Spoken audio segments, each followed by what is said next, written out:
Deseo que te encuentres muy bien. Mi nombre es Patricia Martínez, soy coach humanista y el tema que me trae acá contigo este día es hablar de la gestión emocional para este regreso a clases. El que los niños estén de vuelta en la escuela va a ser algo complicado o bien provechoso dependiendo de la forma en la que lo veamos. Es importante revisar cada una de sus reacciones y saber cómo nosotros como padres podemos acompañarlos para que transiten este camino y entonces este nuevo ciclo escolar sea lo más pleno posible. En esta primera emisión te voy a hablar un poco sobre nuestro papel como padres en torno a la educación de nuestros hijos, porque seguramente has escuchado que si tú estás bien, ellos también. Entonces el primer paso es echarnos un clavado y revisar cómo andamos nosotros como padres, cuál es nuestro nivel de paciencia, cómo es que nos comunicamos, si lo hacemos desde la asertividad o incluso a veces si podemos tener toques de violencia. Lo interesante de este día será que puedas aprender a trabajar contigo y luego ponerte al servicio de lo que la escuela, tus hijos o la dinámica nuevamente familiar requiera.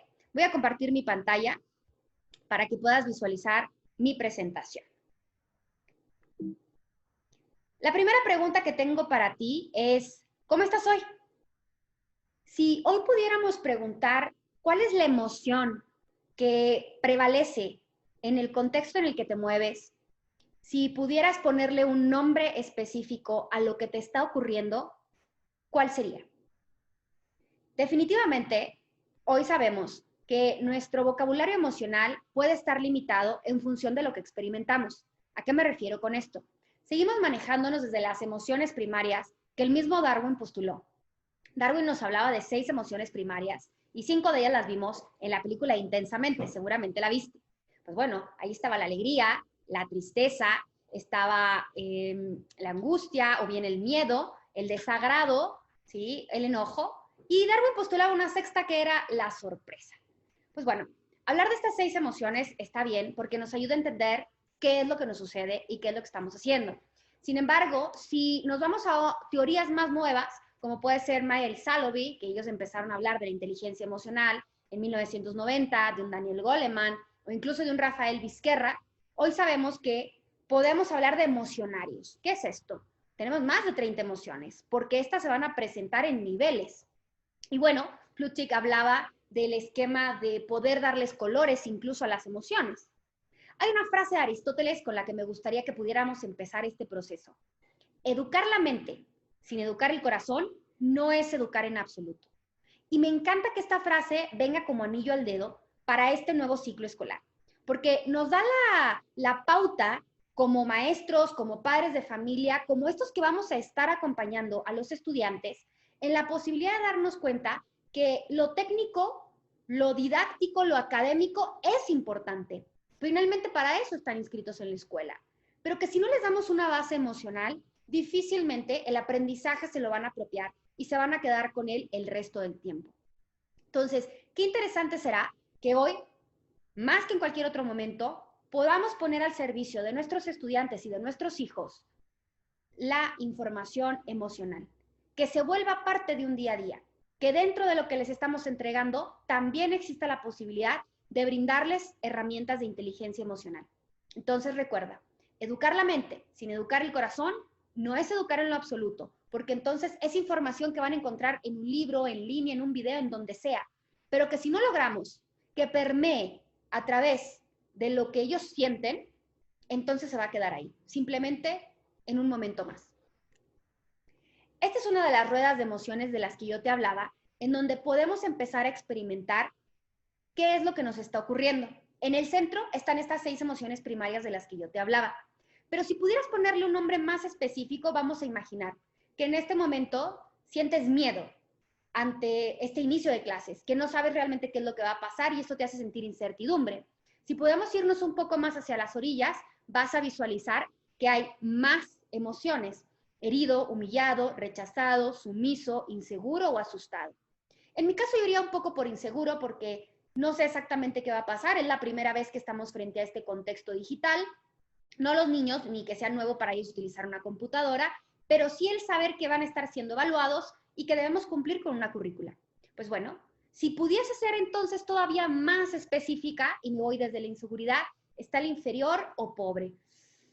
Yo podría pensar inferior, ¿por qué? Porque no me siento a la altura, porque no soy maestra, porque no he dado clases antes, al menos no a niños de las edades que tengo en casa, pero bueno, esto me ayuda el saber que estoy insegura y que me siento inferior a lo que las circunstancias requieren, también me ayuda a posicionarme en la responsabilidad. Ya darme cuenta entonces de que requiero más herramientas, de que necesito leer más, de que voy a tener que sentarme con ellos a experimentar las clases para saber qué es lo que están sintiendo, qué es lo que están aprendiendo.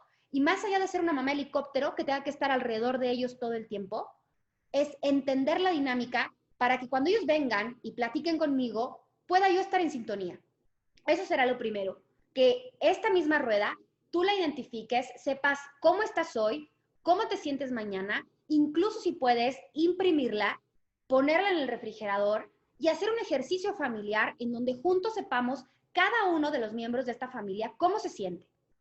Antes de empezar las clases, ¿qué te hace sentir tal materia? ¿Qué te hace experimentar el saber que no vas a ver a tus amigos en vivo y a todo color? El que no sabemos exactamente si esto va a durar un mes, 2 meses, hasta enero, porque hay mucha información al respecto, pero no estamos seguros exactamente de qué va a pasar. Entonces, este es un emocionario que de entrada te ayuda, si lo tienes impreso en casa o en un espacio en donde todos puedan acceder a él, a empezar a comunicarnos y dejar de hablar solamente de las emociones que están al centro. ¿Qué te parece? Si vamos avanzando, esta es una pirámide que seguramente, si no has visto, has escuchado hablar de ella. Maslow en su momento, a través del libro del hombre autorrealizado, nos hablaba de la importancia de poder saber cuál es nuestro potencial y cómo lo vamos a desarrollar. Sin embargo, a través de esta imagen, tú te puedes dar cuenta que esto está en el tope de la pirámide. Es a lo que aspiramos. Pero esto no va a suceder si no tenemos los niveles de la pirámide hacia abajo cubiertos o completos. La base es la necesidad fisiológica o básica. Y acá tenemos algunos elementos: alimentación, mantenimiento de salud, respiración, descanso, todo lo que tiene que ver a nivel corporal, incluido nuestra salud. Entonces, todo aquello que nos aleje de estar en esta plenitud de cubrir nuestras necesidades fisiológicas básicas, definitivamente nos está alejando de este desarrollo de potencial. Vamos a imaginar que esto ya está cubierto. Entonces vamos por las necesidades de seguridad, que es el poder sentirnos seguros y protegidos, la vivienda, el empleo. A través de estos últimos meses, en lo que hemos estado experimentando, seguramente nos hemos sentido inseguros. ¿Por qué? Porque no sabemos si vamos a poder conservar nuestro trabajo, si vamos a poder conservar nuestro sueldo íntegro, no sabemos si podemos salir a la calle o si podemos salir todas las medidas y las restricciones que tenemos que utilizar. Y entonces estos dos niveles de la pirámide vienen y se conjuntan.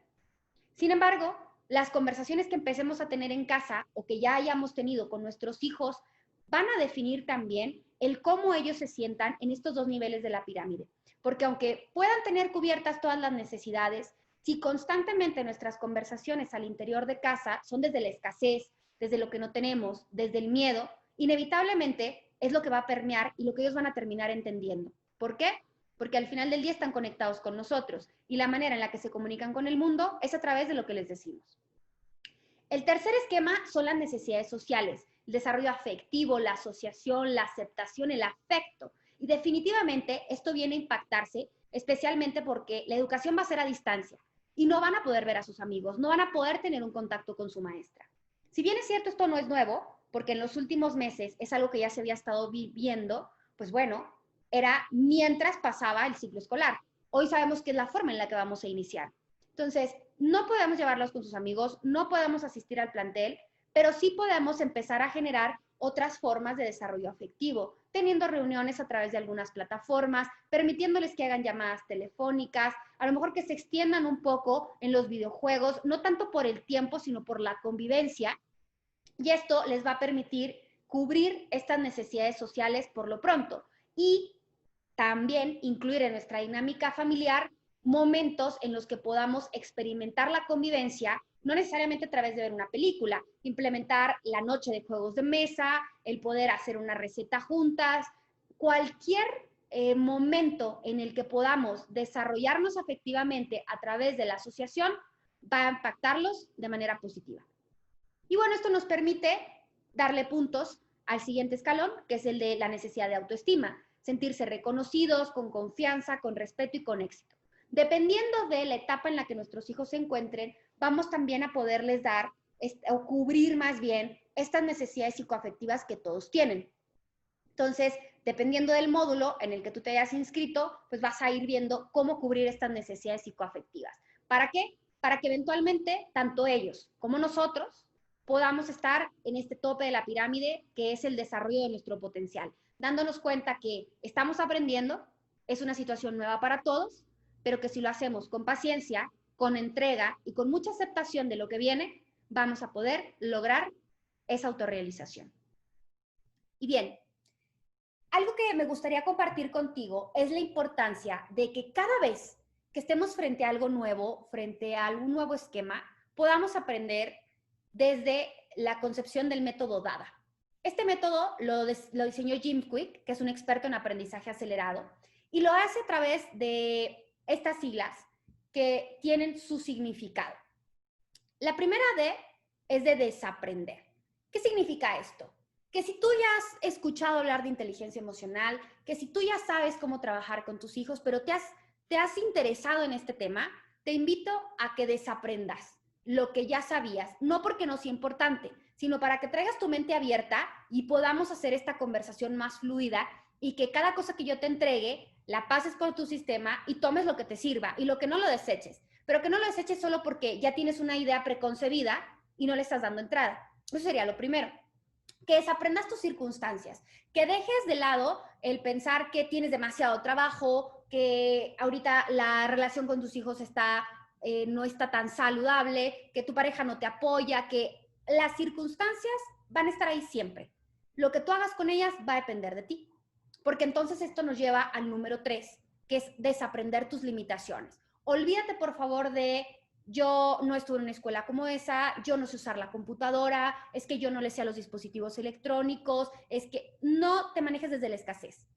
Para poder desaprender y entonces ponernos al servicio de lo que nuestros hijos están necesitando para este momento, es dejar de creer que no podemos. Porque una de las principales basuras emocionales que vamos a encontrar es la autocreencia negativa, que es el creer que no podemos. Entonces, ya estamos en esto, sí o sí va a suceder. Entonces, la invitación es a que lo veas positivamente y que aprendas lo que tengas que aprender, ¿va? La primera A tiene que ver con activar. Tomar notas, no dejar las cosas a la memoria, no creer que porque nosotros ya pasamos por la primaria, por el kinder, por la secundaria, automáticamente sabemos todo. No, hay que tomar notas, las situaciones están cambiando, los aprendizajes de hoy, bueno, hoy sabemos que incluso Plutón ya no entra en el esquema de planetas. Entonces, no dejemos las cosas a la memoria y abrámonos. Hay que estar abiertos a la información que viene. Hay que hacer preguntas, júntate con la gente que sabe más que tú, atrévete a decir, esto no lo entiendo. El posicionarnos en la vulnerabilidad también es un aprendizaje para nuestros hijos, que se den cuenta que papá o mamá no son robots, que no son autómatas, que son personas y que también son nuevos en esto. Y que puedas compartir tus experiencias. Hoy por hoy, con esta sobresaturación que tenemos de redes sociales, todo el mundo sabe todo. Todo el mundo se muestra impecable, nada se le olvida, todo lo sabe y todo lo tiene resuelto. Pero eso es una foto. En la realidad tenemos dudas.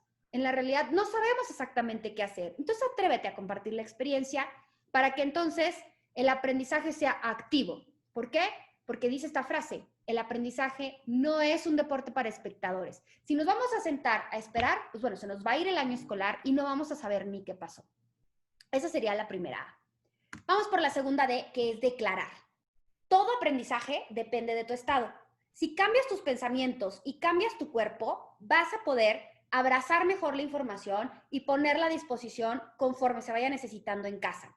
¿Por qué? Porque la información más emoción se va a grabar en la memoria a largo plazo. Tú acuérdate de todo lo que pasaste en los primeros años de escuela, en la primaria, en la secundaria, y te vas a dar cuenta de que los aprendizajes más significativos son los que tuviste en clases en donde los maestros se involucraron, en donde hubo un aprendizaje emocional. Entonces, si queremos que este nuevo ciclo escolar no les pase de noche a nuestros hijos, vamos a tener que buscar tanto maestros, ojo para esto también, como padres de familia, cómo vamos a conectar este aprendizaje teórico con la emoción. ¿Por qué? Porque información más emoción se queda en la memoria a largo plazo. Y finalmente, vamos a poder hablar de esta responsabilidad. Es una frase que se utiliza a través de Stan Lee en Spider-Man, si te gusta este superhéroe, que un gran poder conlleva una gran responsabilidad. Yo le he agregado que una gran responsabilidad conlleva un gran poder. ¿Qué significa esto? Que nuestra responsabilidad más grande en este tiempo es gestionar cómo nos sentimos para actuar en consecuencia. Sí, el aprendizaje académico se va a dar, pero siempre y cuando tengamos un bienestar psicosocial. Que nuestros hijos estén saludables emocionalmente. Si logramos eso, estamos del otro lado. Y la parte académica va a ser mucho más fácil y más rápida. Y entonces ahí podemos hablar de la segunda A, que es aleccionar. ¿Qué significa esto? Cuando enseño algo, lo aprendo 2 veces. No seas un espectador, no seas simplemente alguien que va y se sienta a ver qué es lo que pasa en casa. Si tú acompañas, si tú te involucras, vas a aprender junto con ellos y te va a ser mucho más fácil poderles explicar si en algún momento tienen dudas. Entonces, siempre, cuando enseñamos algo, lo aprendemos 2 veces. Piensa en la forma en la que aprenden tus hijos, si son visuales, si son auditivos, si son kinestésicos, es decir, si aprenden viendo, escuchando, tocando, manipulando, y entonces esa va a ser una gran clave para que el aprendizaje de este ciclo escolar los acompañe y sea efectivo. ¿Va? Entonces, el método DADA, hoy lo sabes, desaprender. Lo que ya sabía del tema, mis limitaciones, mis circunstancias, no porque no sean importantes, sino porque no van a definir lo que va a ocurrir, activar, pedirle a mi cuerpo que se mueva, hacer todo lo que pueda de manera escrita, investigar, involucrarme, compartir experiencias, declarar con mi cuerpo, no andar jorobado, no andar pensando que esto es muy difícil, que no es para mí, y saber que si yo aprendo para poderle enseñar a alguien más, aprendo mucho mejor. ¿Por qué? Porque estoy aprendiendo 2 veces. Y eso es algo con lo que nuestros hijos cuentan de parte nuestra. Pues bueno, en estos últimos meses ha sido importante poder gestionar la crisis colectiva. ¿Por qué? Porque cuidar la salud emocional es tan importante como tomar las medidas de higiene para reducir la alarma y las probabilidades de contagio. No creamos que porque nuestros hijos están en casa y no salen y aparentemente no se enteran de nada, no saben qué es lo que está pasando. No importa la edad que tengan. ¿Por qué? Porque la información del exterior la absorben a través de nosotros. Entonces, mucho cuidado con lo que les compartimos, mucho cuidado con lo que les decimos, no hacerlo a la ligera, tampoco se trata de crear pánico, simplemente es lo que es y entregarle la información que sea necesaria para ellos, no más. ¿Por qué decidimos hablar de gestión emocional? ¿Por qué hablar de inteligencia emocional? Esta es una foto que me encanta porque creo que me ayuda la alegoría a darte información de cómo es la inteligencia emocional, para qué sirve o por qué es una herramienta. Imagina que tú eres quien va a bordo de esta balsa y el río es la vida. El río es lo que nos ha estado pasando este último año, el río es la incertidumbre, el río es todo aquello que no está en tus manos. Pues bueno, ir sobre la balsa es algo que ahí está pasando. La balsa son las herramientas que tienes, los conocimientos, los elementos de tu vida, tu trabajo, tus resultados, y es lo que te permite transitar a través de ese río. La inteligencia emocional vamos a equipararla a estos remos, a estos que nos permiten avanzar, pero que, ojo, son una herramienta. No son una garantía de que el río va a ir menos crecido, de que el agua va a estar tibia, de que la velocidad va a estar manejable. No son una garantía de que no te vas a volcar, porque puede pasar. Que por muy preparado que estés, por mucha práctica que hayas tenido, de repente viene el río y te lleva y te arrastra. La inteligencia emocional es una herramienta, como los remos, para que puedas levantarte y para que puedas continuar. Es iluso pensar que la inteligencia emocional es una vacuna para que nada malo te pase y que puedas transitar por la vida sin que nada ocurra y que nada te importe. La inteligencia emocional te hace más sensible, te hace sensible a la posibilidad de darte cuenta de aquello que está sucediendo en el mundo, que sucede en tu vida y que entonces puedes hacer algo al respecto. Algo que nos va a funcionar mucho en casa es tirar los pensamientos. ¿Qué significa esto? Que estemos pendientes de lo que les está ocurriendo a nuestros hijos y también a nosotros mismos y que no nos aislemos unos de los otros. Que podamos conversar sobre la rueda de emociones, sobre qué materia es favorita, sobre qué es aquello que les impacta, qué es aquello que les puede dar temor, que hagan escritos. A eso se le llama tirar los pensamientos. No asumir que porque nos está pasando a nosotros, no lo tenemos que compartir con alguien. Para eso somos una familia, para eso somos un equipo.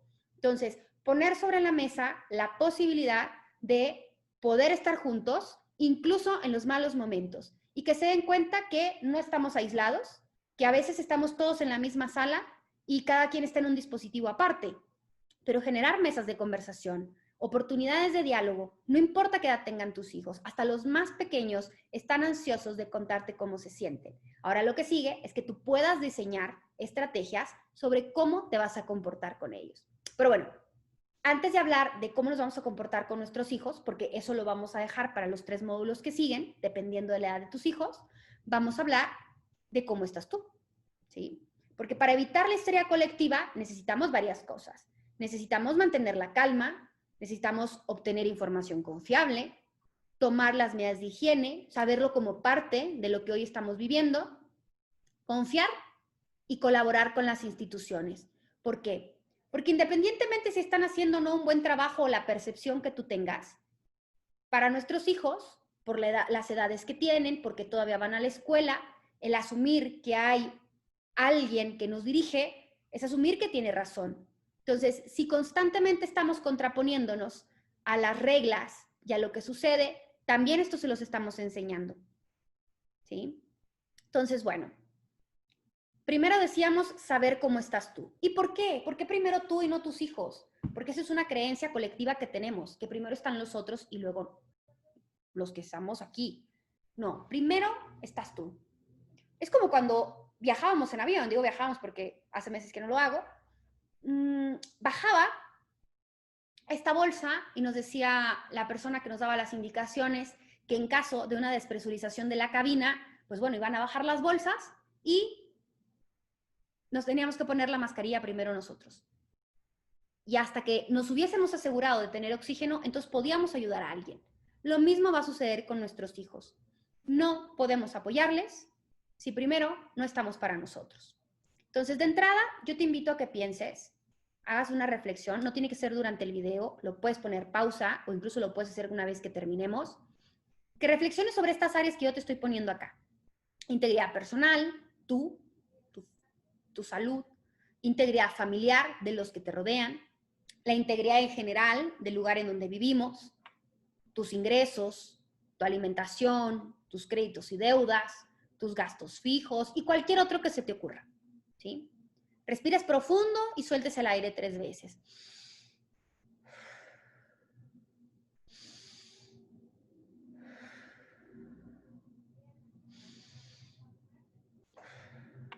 Y piensa en una, la que tú quieras. Yo voy por integridad familiar, ¿sí? La salud de mi familia. Y vas a pensar, ¿qué es lo que te preocupa?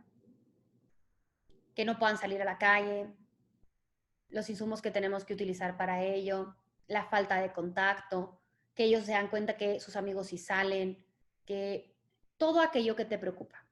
Y lo vas a enumerar, lo puedes escribir si es posible. ¿Cómo te sientes? ¿Recuerdas la rueda de las emociones? Bueno, ponle nombre. Sé lo más específico posible. De todo esto que te está ocurriendo, ¿qué es lo que no puedes cambiar? Enuméralo, se vale. Saber qué es lo que no puedes cambiar. Luego vas a pensar qué sí puedes cambiar, qué sí está en tus manos.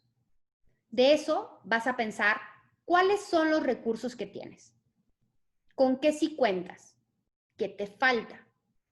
Y muy importante, pensar en la gente que te rodea. ¿Quiénes son tu red de apoyo?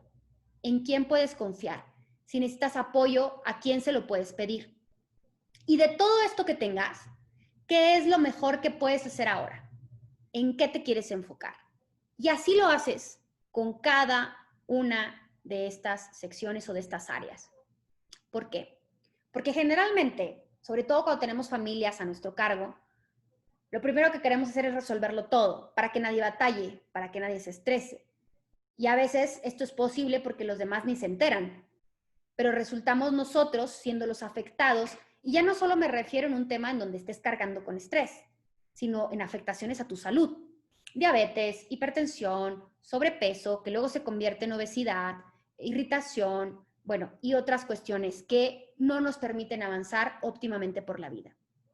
Yo te invito a que primero dividas tu vida en estas áreas y luego hagas esta reflexión con cada una de ellas para que puedas saber cómo estás. Y acá hay varias preguntas que para mí son clave. ¿Qué no puedes cambiar? ¿Qué sí puedes cambiar? ¿Y qué recursos tienes? ¿Por qué? Esta es una matriz a la que le llamamos en emocionalmente responsables, que es una metodología en la que yo estoy certificada. Le llamamos matriz de sabiduría, porque nos ayuda a darnos cuenta en dónde estamos posicionados, ¿sí? Hay dos tipos de situaciones en nuestra vida. Las facticidades, aquellas que suceden y no están en mis manos, ¿sí? No las puedo cambiar. Y las que son posibilidades, porque están frente a mí y yo puedo hacer algo para inferir en ellas. Pues bueno, ante estos dos tipos de situaciones tenemos también dos posibilidades. Oponernos, es decir, no aceptarlo, o aceptarlo. Cuando estamos en el cuadrante rojo, es decir, frente a aquello que no está en nuestras manos, pero que además rechazamos que no está en nuestras manos, vamos a vivir en resentimiento y en rencor. ¿Cuántas personas hemos leído o hemos escuchado que están quejándose de cómo va a iniciar el ciclo escolar? Que si va a haber clases en la tele, que si va a ser en línea, que si no todos los niños tienen tele, que si toda esta información llega a nosotros y nos permite tener diferentes posibilidades frente a ello, y entonces puede ser que actuemos desde la oposición, es decir, no lo quiero, y entonces nos enojamos. Y esto nos trae resentimiento, rencor, y queremos vengarnos y no estamos enfocados. Por otro lado está todo aquello que sí podemos cambiar, lo que sí está en nuestras manos. Pero si no lo aceptamos, vamos a vivir resignados y frustrados. No, pues es que este país en el que yo vivo. No, pues es que la familia a la que yo pertenezco. No, pues es que ni se le dan las matemáticas. Y entonces estamos resignados frente a algo que sí podemos cambiar. Entonces, estos dos esquemas de rechazo, tanto en lo que no está en mis manos como en lo que sí, no son óptimos, porque no nos van a permitir avanzar frente a las posibilidades de este nuevo ciclo escolar. Pero si nos posicionamos en los dos cuadrantes inferiores, en el azul y en el verde, es decir, acepto lo que no está en mis manos, acepto que así se va a dar el ciclo escolar. ¿Por qué? Porque la pandemia, porque la crisis, porque la contingencia son más grandes que nosotros. No lo podemos cambiar en lo individual. Y entonces ahí lo aceptamos y vivimos en paz y en tranquilidad. Disfrutamos lo que venga de la manera en la que podamos. Y entonces toda nuestra energía se vuelve creadora y nos podemos meter en este cuadrante verde, que es el de la posibilidad. Cuando algo está en mis manos y además acepto que está en mis manos. ¿Qué significa? Que puedo tener ambición, que puedo ser entusiasta y hacer que las cosas sucedan. Porque yo solamente tengo una tableta y no me puedo conectar de otra forma. Me gustaría que mi hijo tuviera una laptop, pero no la puedo comprar. Entonces acepto lo que está en mis manos y trabajamos con lo que hay. Y entonces las cosas suceden. Si en casa los primeros en creer esto y en posicionarnos en el cómo sí, somos los padres de familia, nuestros hijos van a poder transitar por este ciclo escolar de una manera más adecuada. Su mayor preocupación va a ser enfocarse, al igual que el resto de los ciclos escolares, en la parte técnica, en lo que van a aprender, en las matemáticas, en el español. Pero esto sí o sí se les va a dar. Entonces, matriz de sabiduría, frente a lo que no está en tus manos, suéltalo y vive en paz. Y frente a lo que sí está en tus manos, acéptalo para que te hagas cargo y entonces tengas los resultados. Bien, dicho esto, podemos entonces enfocarnos más en qué está pasando en nuestros hogares. ¿Qué más vamos a hacer? ¿Qué más podemos hacer ante la crisis? Pues bueno, hay varias cosas para hacer, pero de entrada, mantener la calma, aprender a tener una autorregulación emocional. Ahora, mantener la calma no significa estar estáticos y que nada nos va a mover del lugar y que nada nos va a hacer sentir mal. Simplemente es aprender a identificar cómo nos sentimos, hacer una pausa si es necesaria, para entonces poder lograr esa calma que estamos buscando. Es una autorregulación desde la conciencia y desde la responsabilidad. En segundo lugar, generar una actitud positiva. Y más allá de mantenerles lo mismo, generarles de adentro hacia afuera. Darte cuenta, decía hace rato, de lo que sí puedo y lo que no puedo cambiar y enfocarme en lo que sí. Porque es una pérdida de tiempo y de energía enfocarnos en lo que no está en nuestras manos, porque no vamos a hacer ningún cambio. Al contrario, simplemente vamos a estar reciclando el resentimiento o la frustración y esto no nos va a llevar a un buen puerto y por lo tanto no vamos a obtener el resultado que estamos buscando. ¿Qué más podemos hacer? Pues bueno, si trabajamos con niños pequeños, si tenemos niños menores de 12 años, informar a otros sin alarmar, buscar ser puntuales y solamente entregar lo que se tenga que entregar. No minimizar, pero tampoco magnificar la situación. Contarles aquello que sea necesario. ¿Para qué? Para que estén informados, tomen sus precauciones, que se involucren y pertenezcan al sistema. No descalificar a las instituciones, esto ya lo habíamos mencionado. Mantenernos ocupados en otros temas. Decía yo hace rato, juegos de mesa, recetas de cocina, aprender una nueva actividad, hacer manualidades, leer un libro. Ojo que la lectura es vital. Hoy nos hemos dado cuenta de la importancia que tienen las artes, porque ante este encierro que hemos tenido, ¿qué es lo que ha mantenido a flote a nuestros hogares? El cine, la música, la lectura. Entonces, este es un buen momento para hacer nacer estos buenos hábitos en nuestros hijos. También se vale ver la tele, disfrutar, buscar documentales o una buena serie, que no tengamos que tener divididas en casa, algo que nos junte a todos y nos permita también crecer como familia, aprender a tocar un instrumento. Hay aplicaciones que nos permiten hacerlo, armar rompecabezas, pintar una pared, hacer ejercicio juntos, lo que se te ocurra. Y muy importante, seguir manteniendo la calma y generando confianza en las personas que nos rodean, porque emocionalmente nuestros hijos dependen de nosotros. Y bueno, retomando este esquema en donde yo te decía, primero tú, pues bueno, el área con la que vas a trabajar es el regreso a clases. De todo este ejercicio, así como lo hiciste con las otras áreas, te vas a preguntar conscientemente, ¿qué te preocupa? ¿Cómo te sientes? ¿Qué no puedes cambiar del regreso a clases? ¿Qué sí puedes modificar en casa? ¿Qué recursos tienes para este regreso a clases? ¿Quiénes son tu red de apoyo? Atreverte a preguntar y decíamos, ¿por qué no? A mostrarnos vulnerables. ¿Y qué es lo mejor que puedes hacer?